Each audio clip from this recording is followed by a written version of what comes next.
Hello and welcome back to the Robotics Programming Fundamentals course. This is Module 6, and it also marks the beginning of our exciting mini-robot arm project. In this module, we're going to learn how to control a 180-degree servo motor using a Raspberry Pi Pico and MicroPython. This will give us the foundation to move joints in our robot arm accurately. Let's go over the components for this module. Raspberry Pi Pico, or Pico W. SG90 180-degree servo motor. External 3.7V battery and a 5V voltage regulator, recommended for servo power. Jumper wires. Thonny IDE for coding. If you're new, check out Fundamental Course Module 1 to learn how to install Thonny and set up the Pico. We'll start with just one servo to test motion, then scale to 4 DOFs for the robot arm. Here's how to wire your SG90 servo. Orange, signal connect to any PWM-capable GPIO pin on the Pico. We'll use GP15. Red, VCC connect to 5V external power source. Brown, GND connect to external GND and also tie this ground to Pico's GND. Do not power the servo directly from the Pico's 3.3V pin. It won't supply enough current. Before we test our code, let's take a moment to understand how a 180-degree servo motor works. A servo motor is a special type of motor that allows precise control of angular position. Inside the servo, there's a small motor, a set of gears, and a control circuit that receives PWM, pulse width modulation, signals to determine the angle. Most basic servos, like the SG90, can rotate from 0 to 180 degrees. This means 0 degrees is one end of the servo's range, fully to the left. 90 degrees is the middle position.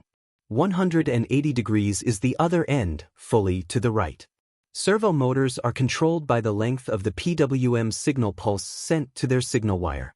A pulse width of 500 microseconds moves the servo to 0 degrees. A pulse width of 1500 microseconds moves it to 90 degrees. A pulse width of 2500 microseconds moves it to 180 degrees. The PWM signal is repeated about 50 times per second, 50 Hz. Key things to remember.